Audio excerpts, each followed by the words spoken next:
Tov, Reboker Tov. Boker Tov. Maintenant que nous avons fait notre message, nous revenons, Be'ezrat Hashem, sur notre étude du jour. Je rappelle que nous sommes le 11 octobre et le 28 du mois de Tishrei, à quelques jours de Mar Cheshvan, Rosh Chodesh. Nous sommes dans la Mishnah de Masechet Avot, 5e chapitre. Dafka, je pense aussi beaucoup à mon ami David Shmuel de New York, à qui je dédie aussi ce shigour tout particulièrement. Que Dieu le bénisse. Amen. Et aussi pour l'élévation de la maman de Jacques Serror, Jacqueline. Aléa Shalom, que Dieu repose son âme, Be'ezrat Hashem. Vechen Shmuel, Sami Ben Elisa, Vechou. Nous sommes dans une des Mishnayot des plus répétées par le peuple juif, puisqu'elle clôture le Seder des Korbanot de la prière de Shacharit. Et cette fameuse Mishnah nous dit quelque chose de très intéressant que nous allons essayer de développer même au niveau peut-être ésotérique, qui nous ferait comprendre certaines notions. Yehuda ben Tema Omer, Yehuda, fils de Tema, disait Everaz kanamer, lekal kanesher veratz katzivi vigibor kaari, la asat retzon avicha shebashamaim. Alors, cette Mishnah-là se coupe en deux dimensions. Ouaya Omer, il continue, il dit As panim la geinam shepanim le gan Eden. יהי רצון לפניך השם אלוקינו שתבנה עירך במהרה בימינו ותנחנו בתורתך. יהי רצון qu'il soit de ta volonté que se reconstruise le Beth Amikdash, le troisième, Be'ezrat Hashem, sur la montagne de Sion, vechulu vechulu. C'est la première fois d'ailleurs, sachez une chose, que l'on verra une Mishnah où il y a une prière dedans. Là, il y a une prière. Yehei Ratzon. Alors, d'abord et avant tout, il y a, vous savez, 4 paliers par lesquels l'homme se doit de s'élever, qui part du plus bas au plus haut, qu'on appelle le minéral, le végétal, l'animal et l'homme. Une fois qu'on est né homme, on se doit d'atteindre un niveau supérieur qu'on appelle un surhomme. C'est une marloquette entre le Rambam et Rabbi Yehuda Levi. À savoir, qu'est-ce que c'est être un surhomme dans le judaïsme? Ça s'appelle prophète. Quand tu es capable de rentrer en liaison, en connexion avec Hachem, tu passes de l'état de Adam à l'état de Navi, prophète. C'est là. J'avais expliqué une fois dans un shiur que même si le yoga était une excellente thérapie quelque part pour le fonctionnement des nerfs, apprendre à savoir respirer, prendre le contrôle de son corps est quelque chose d'essentiel dans la Torah, il est tout de même composé d'un point extrêmement négatif. Donc il faut savoir contrôler, si on veut faire du yoga en tant que juif, ce que l'on peut prendre de cette matière extraordinaire, tout comme de l'autre côté, ce qu'il ne faut surtout pas prendre. Et pourquoi? Parce que la notion du yoga, c'est la méditation, entre guillemets, de l'absence de l'esprit. Donc tu descends de l'état d'homme à l'état de minéral. C'est pour ça que très souvent, par exemple, en Chine ou au Japon, dans les pays asiatiques, quand ils font la pratique du yoga, ils se mettent souvent sous des arbres dans la nature, donc ils descendent ou sur des arbres ou sous des torrents d'eau, très souvent, pour se confondre dans la nature. Nous, le yoga, il existe chez nous aussi de façon juive. C'est la fête de Sukkot, où nous sommes entourés de la nature. Des branches d'arbres en guise de soukha au-dessus, de srach, les arbat aminim qui viennent de la nature, car la fête de Sukkot, c'est un sujet qu'on a pas élaboré ensemble. On en a parlé, moi j'en ai parlé avec mes invités dans ma soukha, mais c'est la fête de la nature. Très intéressant de comprendre quelle exactement nature nous parlons là-bas. La nature qui appartient au domaine universel. La soukha, c'est le domaine de l'universalité.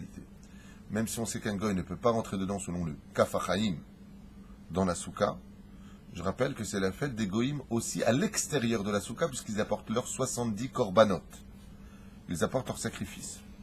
Car les fêtes de Sukkot ramènent l'homme à l'état de la création de l'homme, puisque ce qui en suivra après Sukkot, c'est la paracha de Bereshit, création de l'homme humain, celui de la création de l'humanité tout entière. C'est un sujet pour lui-même. Dans le judaïsme, contrairement au yoga où on descend à l'état minéral, on doit s'élever. D'un coup vient une Mishnah, et cette Mishnah vient nous apprendre quelque chose de bizarre. Elle nous fait descendre de l'état d'homme à l'état d'animal, puisque nous prenons des exemples en dessous de nous. Alors que nous devons toujours prendre Maaseh Avot Siman Abanim. Le signe du juif, c'est les actions de nos aïeux.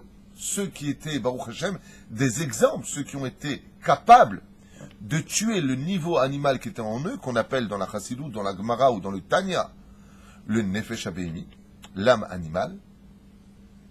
Et là, d'un coup, on nous dit, Eve Az Kanamer. Soit, je ne sais pas comment on peut le traduire, Az, ça veut dire culotté.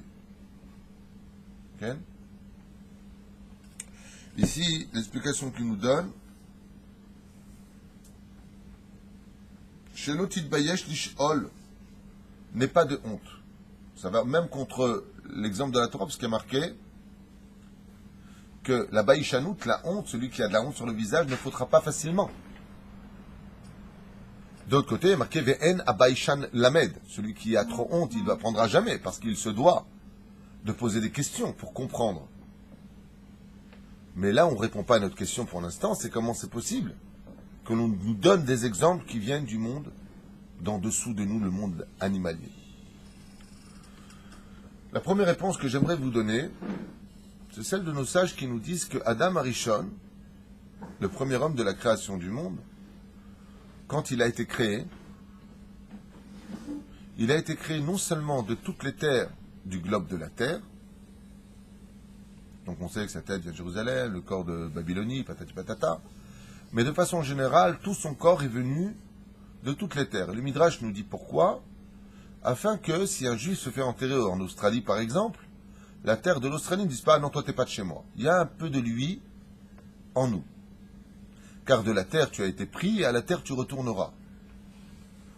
Mais les Chachamim nous disent « c'est pas fini ». De toute la création du monde, le juif est composé.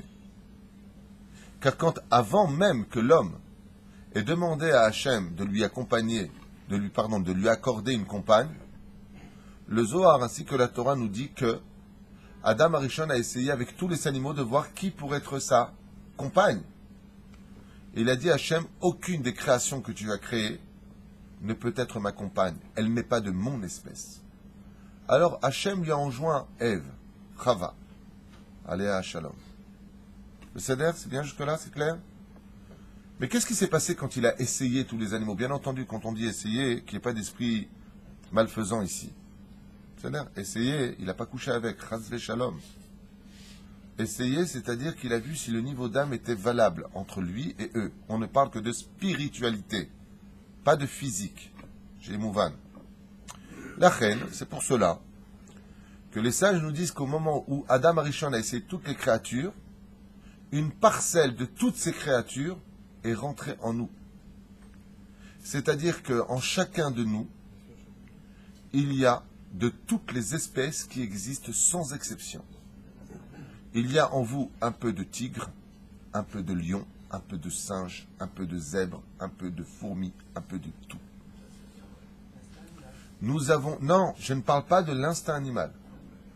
Je parle exactement de la Mishnah. On nous demande de prendre les caractéristiques d'animaux. Comment tu peux me demander, moi qui suis né sous le signe du bélier, pour ceux qui ont vu les cours sur les signes astrologiques que nous avons fait ici grâce à Dieu, comment tu peux me demander d'être ce que je ne suis pas dans ma nature? Car selon certaines données, certaines heures de ma naissance, je vais être ou un enfant super actif, ou fainéant. La nature dans laquelle je vais grandir correspond à une réparation d'un Gilgoul, d'une réincarnation, où je ne vais pas naître comme un lion. Il y a des gens qui sont peureux. Le lion est justement un animal téméraire, qui s'affirme en tant que roi. Comment je peux être ce que la Torah me demande, puisque je ne suis pas cela dans ma nature? Au sage d'expliquer que pas du tout. Dans chacun de vous peut se trouver ce personnage. C'est marrant, des fois, quand tu regardes certaines photos, tu vois des mecs, avant d'avoir fait l'haltérophilie, ils étaient comment? Comme ça. Ils ont fait l'haltérophilie, comme ça. Regarde David. Les mecs, ils étaient comme ça. D'un coup, tu les vois après 1 an et demi, oh, les abdominaux musclores. Et ils disent tous la même chose, c'est incroyable. Tu peux te découvrir où? À l'armée. Tu prends quelqu'un qui adore dormir et il te dit je peux pas me lever le matin à la prière. Hein. Tu le mets à l'armée, quand Rabbi le mec c'est lui qui réveille les autres. Il découvre un potentiel énorme. Le juif, sachez-le, a un potentiel qui est illimité, je répète. Le juif a un potentiel qui est illimité. C'est pour cela que d'ailleurs Rabbi Nachman, Zchuto Tagen Aleinu de Breslev, nous dit dans son livre Chayim Oharan qu'il est le plus grand de tous. Quel orgueil as-tu trouvé en toi, Chaz Veshalom, Rabbi Nachman, pour dire de toi que tu es le plus grand de tous. Rabbi Nachman n'est pas orgueilleux, Chaz Veshalom. Il a simplement voulu dire à l'homme que moi qui suis parti d'en bas, et non pas parce que je suis l'arrière-petit-fils du Baal Shem Tov, je suis devenu le plus grand, parce que le juif est illimité et que j'étais au maximum du maximum de mon potentiel. Et s'il le marque dans son Chayim Oharan, c'est pour t'enseigner à toi que toi aussi tu peux le dépasser. C'est pour cela que la Gemara nous dit que nous sommes des nains sur des épaules de géants. Mais si tu analyses la phrase, qui est le plus grand? Le nain ou le géant? Une fois que tu es sur ses épaules, c'est le nain qui est sur les épaules, puisqu'il utilise la grandeur de celui qui est en dessous. Ainsi donc, le potentiel de nous, même si on est né petit, on peut devenir les plus grands. Pour cela, il faut prier, faire de l'aïdbo des doutes, avoir confiance en soi, et surtout comprendre qu'une fois que tu auras mis toute ta confiance en Dieu, tu ne devras compter que sur toi. Alors la Mishnah nous dit, Eberaz Kanamer. Aussi, on nous parle de la Hazout. Le Namer, pourquoi? Vous savez, c'est quoi un Namer? C'est un léopard. Pourquoi on nous parle de la Hazout d'Afka du Namer? En quoi le léopard serait-il plus culotté que le tigre? Hautain que le tigre? Rabbeinu Yona explique qu'en réalité, le léopard n'est pas une création de la nature. Il existe certains animaux qui ne sont pas créés par la nature, mais créés par l'homme. Comme le mulet, par exemple. C'est un mélange de cheval et d'ânesse. Le mulet ne naît pas naturellement, il faut le fabriquer. D'accord? Ce n'est pas une créature de la création. C'est pour ça qu'il est lui-même stérile. Il ne peut pas engendrer puisqu'il ne vient pas de la nature. Tout ce qui est anti-nature ne peut pas engendrer. L'homosexualité ne peut pas engendrer. C'est anti-nature. Hein? Le léopard, oui. Parce que c'est une nature qui a été engendrée. D'où vient le léopard? Selon Rabbeinu Yona, il explique que le léopard est venu d'un kilaïm, d'un mélange d'un lion avec un porc, avec une truie. Donc il vient du culot, de la chutzpah. D'où l'expression Eveaz Kanamer. Il est né avec cette expression-là. C'est là. D'où l'expression ici de. C'est là l'explication de Rabbi Yona. Rabbi Yona. C'est l'air de. Le Baal Sharet Tshuva. Hein? Nachon. Parce que c'est une espèce qui a été acceptée puisqu'elle va servir de morale au peuple juif. Donc elle a une notion de moralité, ce qui n'est pas le cas du mulet. C'est là. Comme elle va servir des fois. Hein, c'est malheureux à dire, mais des fois il faut passer par l'obscurité pour trouver la lumière. C'est un petit peu le cas de l'État d'Israël. Il a fallu passer par l'obscurité d'un État créé par des chilonim, voire même anti-religieux, pour pouvoir plus tard créer nos yeshivot dans ce pays. C'est un peu l'histoire de la femme qui va accoucher, qui est devenue tamée parce qu'elle est complètement nida, et puis qui va donner la vie. Ou l'histoire de Myriam, qui va conseiller, malgré tout, de faire plein de gosses qui vont être jetés dans la gueule des crocodiles, mais qui vont quand même donner Moshe la sortie d'Égypte. Des fois, il faut passer par des endroits très ambigus dans l'histoire juive pour obtenir des résultats très lumineux. C'est bizarre, mais c'est comme ça que Dieu veut les choses. Si on n'est pas méritant de les avoir par la douceur, on les a par un petit peu la douleur. C'est à nous de choisir le chemin. Si tu ne comprends pas avec la tête, tu comprendras avec tes pieds, tu vas courir. Tov, Eveaz Kanamer. Première chose, il dit ici, Mazé Eveaz Kanamer, que dans des fois cette situation, il va falloir que tu sois des fois un peu culotté, un petit peu. Il n'y a pas un synonyme du mot culotté? Effronté. Très bien, tu as bien fait de venir toi. Shelot Titbayesh Lishol, comme dit Barthénora. Et je m'en fais parce qu'un mère qui n'est qu'un amal igim, Et pourquoi on te dit maintenant, il faut que tu aies cette mida d'être effronté? Parce que souvent, le pire ennemi de notre teshuva, c'est la moquerie de notre propre famille, amis ou compagnons de travail. Tu viens, tu mets la kippa, tu mets les tefilines, alors que si tu arrives, tu es rentré dans leur secte, tu es devenu fou. Tu as besoin de ces trucs-là, hein. Franchement, c'est n'importe quoi. Et la personne a honte. Alors on dit non, n'aie pas honte. Il va askanamer, sois comme un léopard. N'aie pas honte. Il faut que tu sois un peu effronté, c'est-à-dire que tu n'aies pas peur d'affronter les choses. N'aie pas honte de porter ta kippa. N'aie pas honte de porter un kissouille. Alors qu'est-ce qui t'arrive? C'est quoi ce sac sur ta tête? Mais ça va pas, toi t'es rentré dans cette secte. La reine, on lui dit dans ce cas-là, sois affronté. Ouais, c'est bon, c'est lâche-moi. Parce que le jour où tu arriveras devant Beldin d'en haut, et que Hachem, il te dira, pourquoi tu n'as pas porté de kissouille? Tu vas porter tes copines du bureau? Il y a quelqu'un avec toi qui rentre dans la tombe? Là où tu rendras des comptes? Personne. Il n'y a que toi et tes actions. Donc ne compte que sur toi. Mais pour affronter la moquerie, il faut être des fois culotté. C'est là. Comme ça, l'enseigne le Balatourim. Vekal kanesher, l'aigle. Il faut être léger comme l'aigle. L'arzor alimudecha. C'est-à-dire, une fois que tu as étudié, ne crois pas que tu as acquis l'étude. Celui qui a étudié le Talmud 101 fois ne ressemble en rien à celui qui l'a étudié que 100 fois. Sois léger pour vite revenir. Ne sois pas kaved. Donc ça va, j'ai déjà étudié Sanhedrin, c'est bon. Non. Reviens sur cette étude. Le lo yegia, les filles balatourim, l'itrachek mina avera. Qu'est-ce qu'il fait le Necher? Vous avez remarqué? L'aigle, quand il vole, d'ailleurs c'est l'animal qui vole pas le plus rapide, c'est le faucon. Le plus rapide des volatiles, c'est le faucon. Mais celui qui vole le plus haut de tous les animaux, des volatiles, c'est l'aigle. Et comment il vole? Il plane. Il s'éloigne du monde de la terre. Pour enseigner à l'homme, dit le Balatourim, sois léger comme l'aigle, dès qu'il y a une avéra, sois léger, va-t'en vite, élève-toi, ne tombe pas. Verat katsevi. Et là, on nous dit, et cours vite comme qui? Le tzvi, la gazelle. Ahar mizvot kala kevahamura.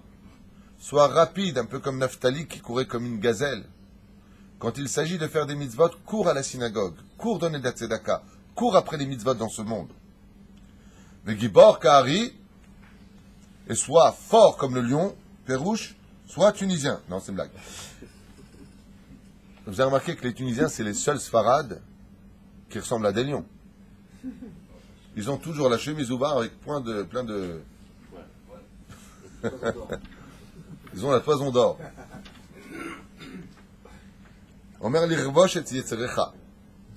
Afin d'être plus fort que ton yetzerara qui lui se bat comme un lion dans ton cœur, sois toi-même comme un lion. Leolam adam yergiz yetzeratov al yetzerara nu la Gemara de brachot. Sois aussi un lion dans ce monde, sois pas ftété. C'est dur, c'est pas grave, comme dit souvent ma femme, c'est dur, fais-toi violence. Tu dois te lever le matin, lève-toi le matin. Tu dois étudier, va étudier. Fais-toi violence.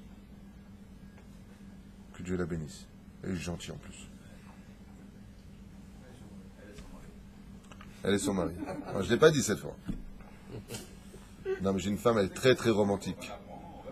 On se promenait la dernière fois au bord de la plage, comme ça, et j'ai trouvé un bout de bois, j'ai lancé à me la ramener sur.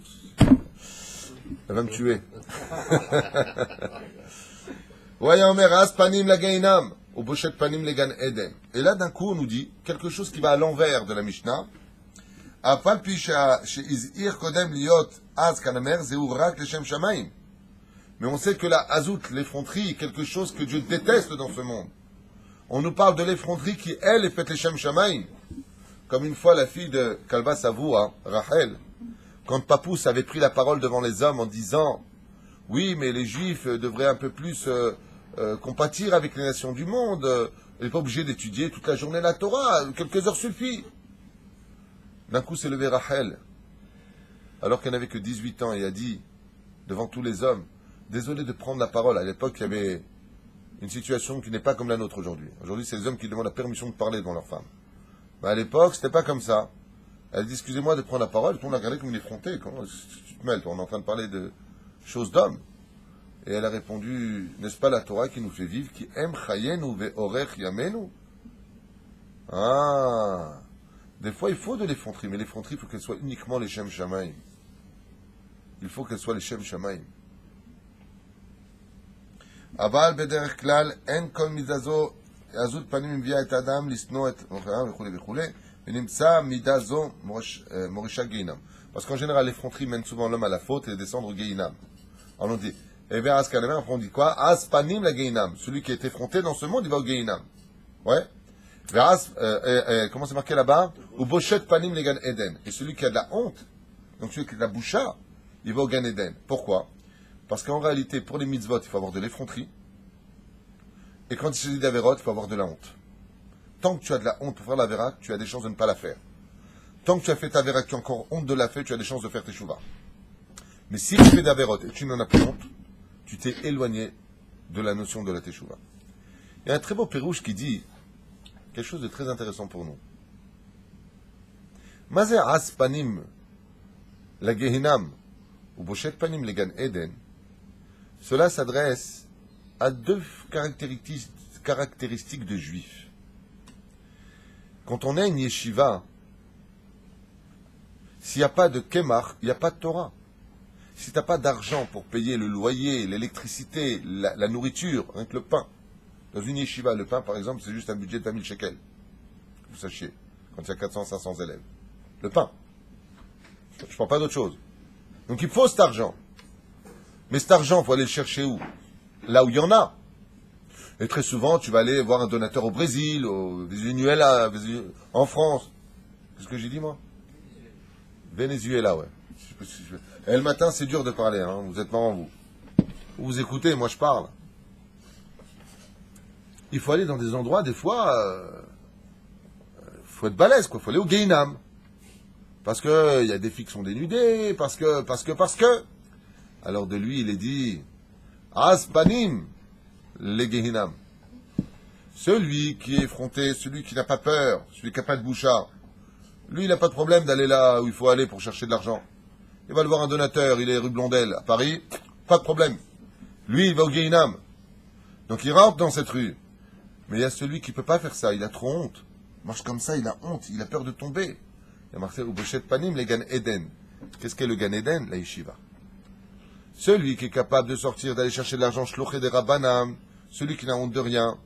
Dire, attends, je suis venu jusqu'ici, tu me fais un chèque de 1000 shekels. Tout à l'heure, tu vas aller au restaurant, mais tu juges maintenant en plus, c'est horrible. Tu vas dépenser 500 shekels, plus le pourboire, tu vas même pas les voir. Pour la Torah, tu donnes 2000, bon, tu sais qu'on va aller, je te donne 4000. Il faut du culot pour parler comme ça.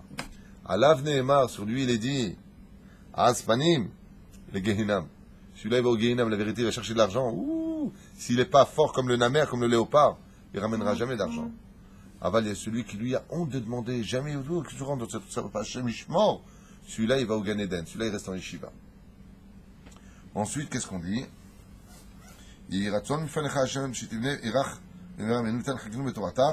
Rambam explique לאחר שציין התנא מעלת הבושה ביקש ואמר השם אלוקינו כשם שחננתנו זאת המעלה כן תכוננו לאהבתנו ליראך במרב ימינו. תופסות רבי עקיבא איגר ידי מובא בשם הרד"ח, כן, שמפרש את עניין התפילה בסיום משנתנו משום שבלימוד צריך שיהיה עז פנים כמו שננו ובשן למד, אבל לעתיד לבוא כמה להרס זה השם יצטרך עזות אפילו בתורה, ולכן משום כך שאמר אז פנים לגיהינם, והתורה צריך עזות פנים מתפלל, יהי רצון לפניך. Je lis pour l'instant, et qu'est-ce qu'il dit? Il faut en d'autres termes de l'effronterie pour demander aujourd'hui le Beth Amikdash. Puisque de toute façon, quand tu auras le Beth Amikdash, l'effronterie cessera d'exister, puisque le monde sera rempli de la connaissance de Dieu. Au Baal Tiferet qui dit, lui, le Tiferet serait dit, on a vu une prière dans une Mishnah, ce qui est le cas aujourd'hui. Et pourquoi on le relit? Ça me parle par contre. Effectivement, il y a marqué dans Sota, tout à l'heure qu'on a vu, même tête à Moudbet, que la chutzpah sera, l'effronterie sera d'actualité à l'époque du Mashiach. Et qu'est-ce que ça veut dire? Une fois qu'on a demandé l'effronterie, on dit bon, il y a raison qu'il y ait le Beth Amikdash, parce que ça avait été déjà prévu dans la Gemara, qu'à l'époque du Melech HaMashiach, il y aura de l'effronterie dans le monde. Et cette effronterie, malheureusement, si on n'est pas capable de l'arrêter, mènera de toute façon à la construction du Beth HaMikdash, au Beita ou Be'achishena, comme le dit la Gemara dans Sanhedrin, ou en son temps hors du temps, c'est-à-dire par le mérite du peuple juif.